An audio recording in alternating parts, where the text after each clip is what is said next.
when one referral source feels safe but isn't.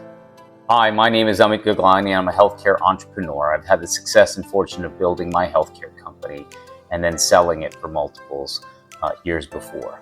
Now I help practices across the country help achieve their dreams by putting systems in their practices and analyzing what their goals are and reverse engineering what we're doing to kind of meet those goals in a timely manner. When I first started my physical therapy business, I knew what it felt like to build relationships and to build a strong referral relationship. It actually felt like I solved a huge problem for growth. How am I going to get my next patient? And the one referral source was a strong one, and they kept giving us patients. Well, soon that became an issue. Let me tell you something. It was not a good issue.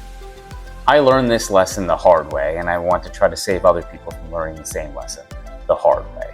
Having one strong referral relationship feels great while you're in it. Your systems feel good, your schedule looks good, the staff is happy because they're busy. But then when it goes wrong, and it's a big issue for the systems, for your practice, for your revenue, for your being able to meet payroll, for your staff members, it becomes a huge issue. And the lesson that I learned is I do not allow more than 25% of my patients coming from one referral source. Here's why one referral source feels safe. One referral source can feel like a gift. You know where the patients are coming from. You know who to thank. You know who to contact. You know how to communicate with them. Everything feels good until it doesn't. The hidden risk that no one sees at first. With the referral source, you feel good. And then when that referral source starts to dry up or changes their mind or moves or whatever that can happen in life, the business that you have built becomes at risk. You've hired employees to handle the day-to-day tasks, to handle the volume, and all of a sudden now that volume starts to drop. You're questioning whether you can have all these employees. Everything that you have is at risk. Your own finances are tied to the fact that, hey, you expected this amount of revenue coming in.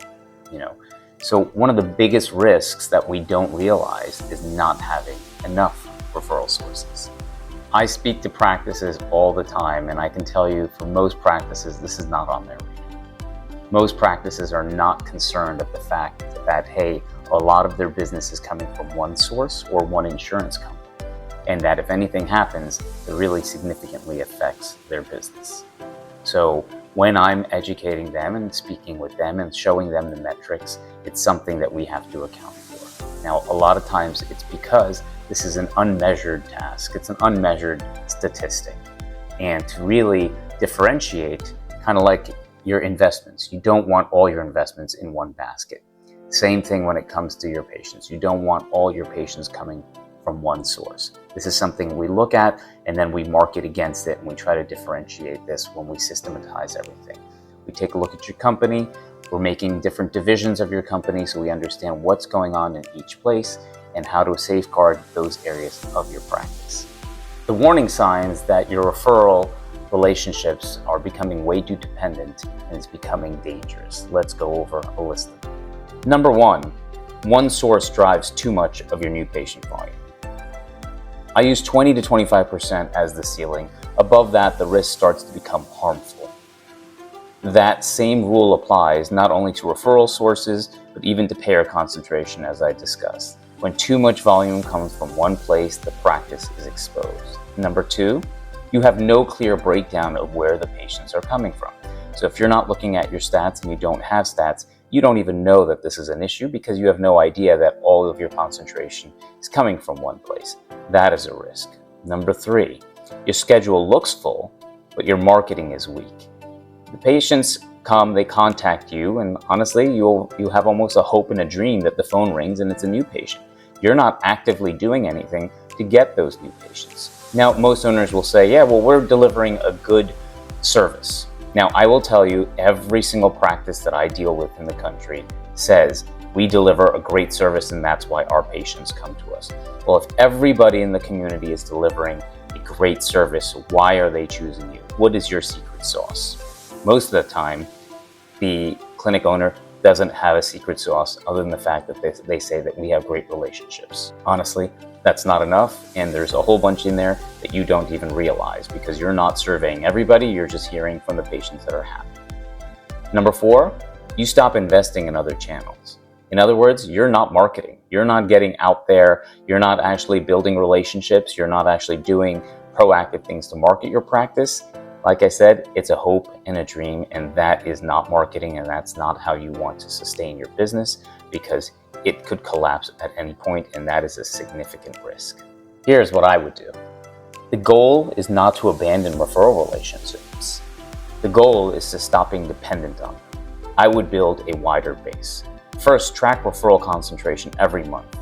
Know your top 10 sources, know the percentage. If one source starts to climb too high, act early. Obviously, you're not going to say stop taking those patients, but you want to put more concentration into other areas.